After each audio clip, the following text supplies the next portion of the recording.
Hi friends, welcome to my channel Simple Learning Tips. So in today's video we'll be discussing about the recruitment process, key stages and best practices in HR. So hello my future HR leaders. I just want to ask you, are you confused about how companies actually hire people, or do you wonder what makes a recruiter pick one resume out of 1,000? Stick with me because today we are diving into the real secrets behind the recruitment process. Now, recruitment, like I have mentioned here, it is the process of identifying, attracting, interviewing, selecting, and onboarding employees. Now, it is one of the most important functions of HR, human resource management, because I would say that the success of any organization depends on the quality of its employees, right? The quality of the selection that you make.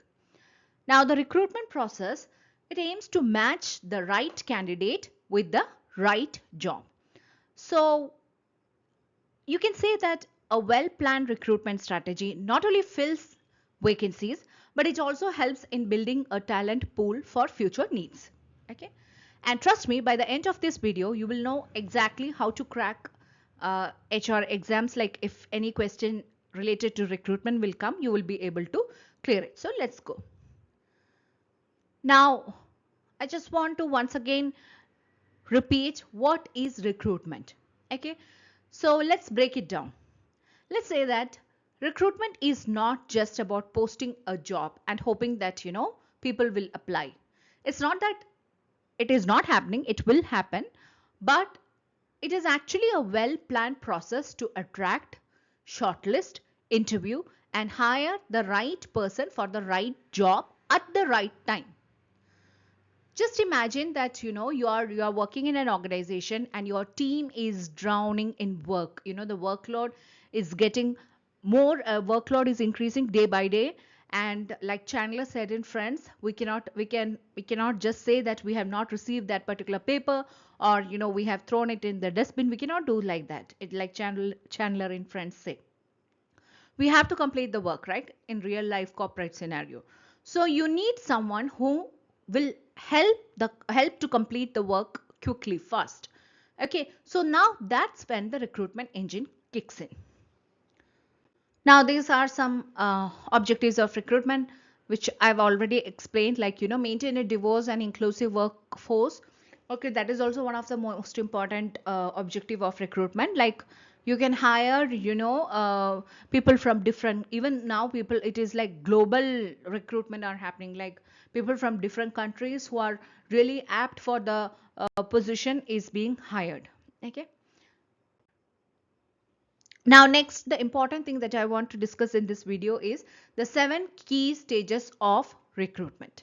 Okay. First is manpower planning.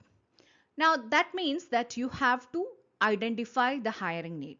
So, first of all, the company will ask, do we really need someone new? Okay, maybe someone might have quit the job, maybe the business expanded, the company has expanded its branch into some other diverse products. Okay, so anyhow, HR managers want to work together to define the perfect role and the number of people who will be required to complete that particular task. So the first step is to understand why a new hire is needed. Like I said, this may be due to some resignation that are happening, that is an employee is leaving your organization, or maybe a new role is being created. Okay, or there is like business expansion, or people retired from your companies. So the hiring manager of that particular department and the HR manager, they collaborate to determine the specific requirements of the role, which includes your job title, the responsibilities, qualifications, skills. Okay, for example, let's say there is a company which let's say a magazine company is there and they want to expand into digital aspect.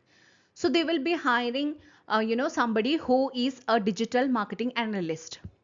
Clear, right? So because they want to do social media marketing and all those things, so they will be hiring someone. Same way, if a company launches a new product, okay, let's say an FMCG company, they have launched, or a car company, they have launched a new product, they want someone who will do the marketing, some kind of marketing specialist to promote that particular product. Okay, so that is manpower planning. You need to identify the requirement. The next stage is job analysis and job description. Okay, all this I have given here. Okay, like in this manpower planning, just I've given an example that Infosys is planning to open a new branch and you need 500 new hire. Okay, next one, job analysis and job description. So here you are creating the job description.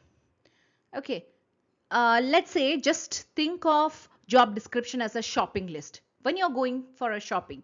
Okay, let's say you want to buy a notebook. Okay, so you decide whether it will be a ruled one, a plain notebook, A4 size, A5 size, A6, whether it would be a hard bound notebook you want. Okay, so you make a checklist of the things that you want. Same way, when you want to, or you want to make a cake. Okay, so you will write the ingredients that are required. You need you might be gluten allergy, so you need a gluten free. You might be vegan, so you don't want eggs in that, or any kind of non-vegetarian aspect in that. Even you don't want milk in that particular product, butter, nothing is required. So like that, you might, so accordingly you will be preparing the shopping list. Same way, here you are creating a shopping list for the perfect employee. And this shopping list will include skills, experience, salary, location. Now, all these things are laid out in perfectly one document. That is your job description. Okay. So the better your job description will be, the better the candidates, you will get better candidates. Okay. So a clear and accurate job description is very, very important, and it always includes your job title. Okay, key responsibilities will be there, required skills and experience will be mentioned, educational qualifications, reporting structure, like means that person will be reporting to whom, yeah, like your stakeholders, your immediate supervisors. So all these things will be written in that.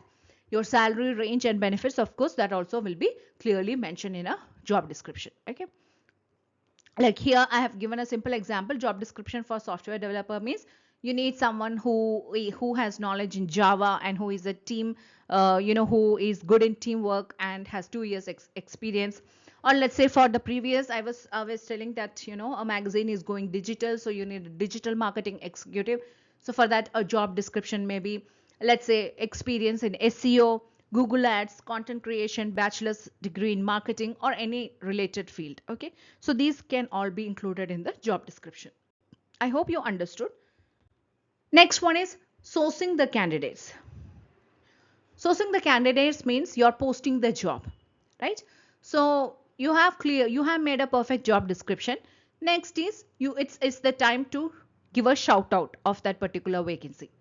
So what you will be doing, the companies, they are now even posting, they are posting in LinkedIn. Of course, now that has become actually more, I would say LinkedIn is more like a network.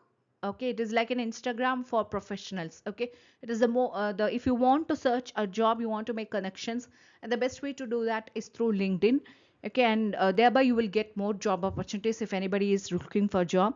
Then you have your normal portals, job portals, like your Naukri, even Naukri, or even word of mouth, like even now Instagram, right? Yes, even Instagram, people are posting jobs in that. There are a lot of websites, there are a lot of accounts where legit jobs are being posted.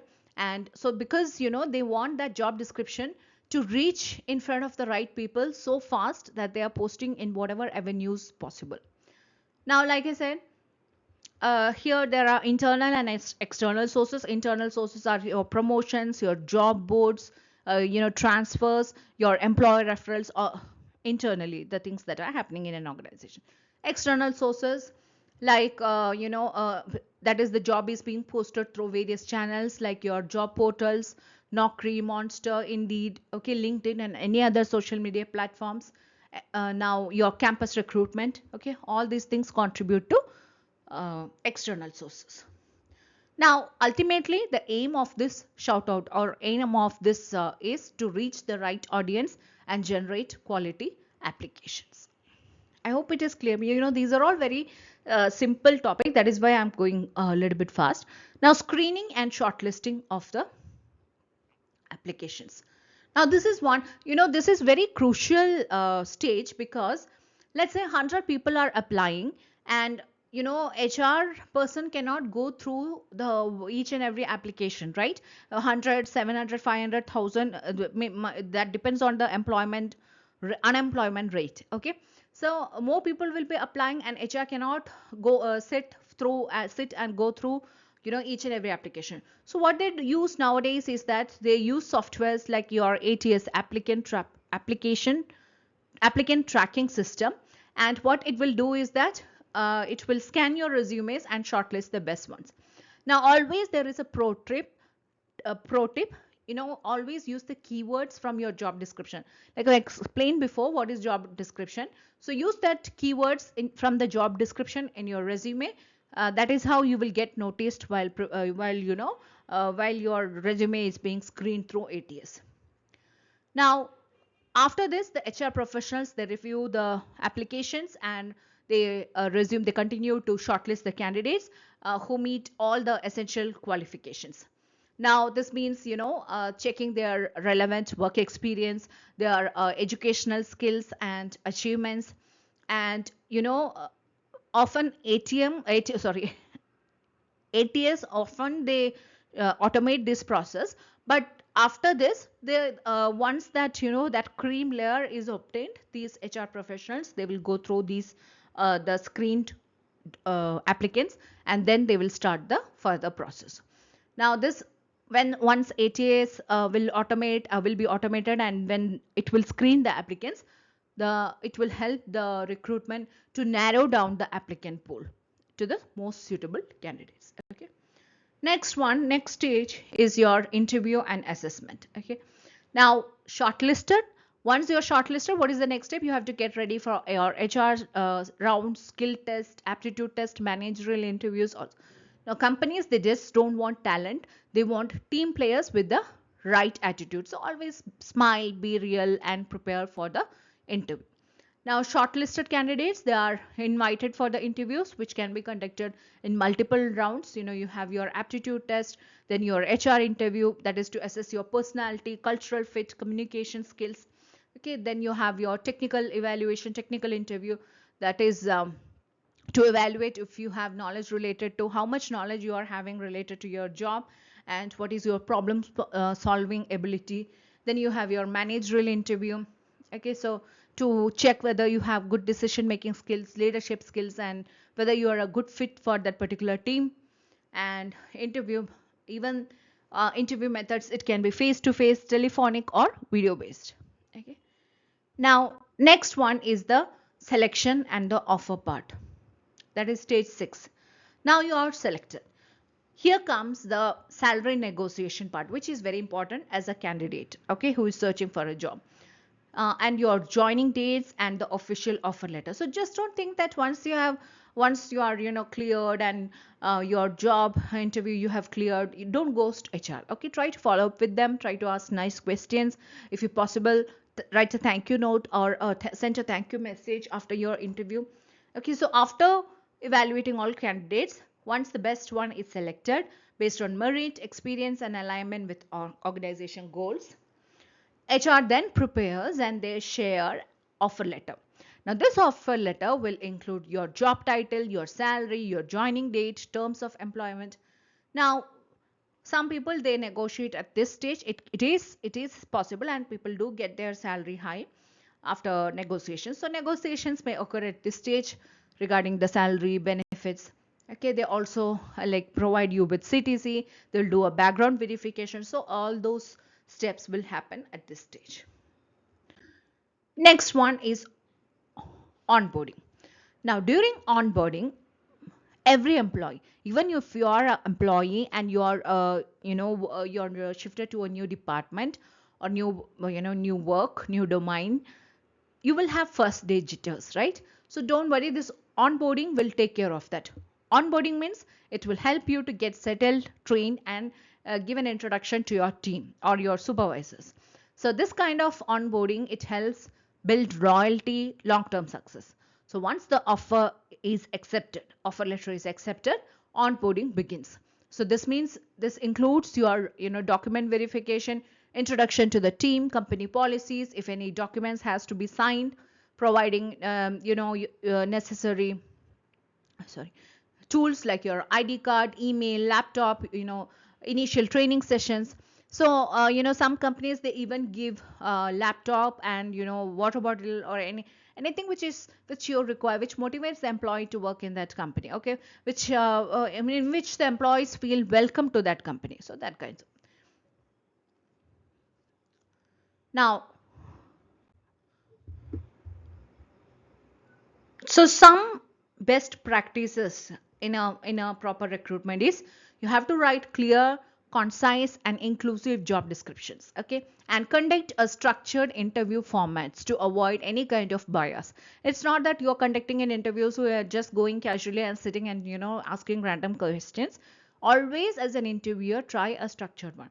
Now maintain a positive candidate experience with timely communication, and you can use data and analytics to assess recruitment effectiveness. Use ATS software to streamline the process. Create an employer brand that attracts top talent, or you can even go for a headhunter, and build and maintain a talent pipeline for future roles. Okay, so these are some of the best practices.